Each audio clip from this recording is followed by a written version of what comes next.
তুমি ছাড়া তো আমার আর কেউ নাই। আল্লাহ গো, তুমি যদি মাফ না করো কে আমাকে মাফ করবে?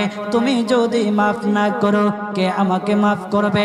তুমি যদি আমাকে মাফ করো তাহলে তোমার কোনো দিকে কমবে না, তুমি যদি আমাকে মাফ না করো তোমার কোনো দিকে বাড়বে না।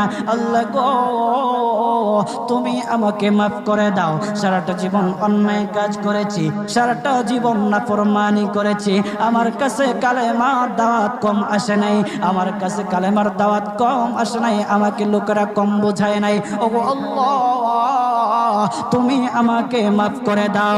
মাফ না করলে কোথায় যাব, কার কাছে যাব?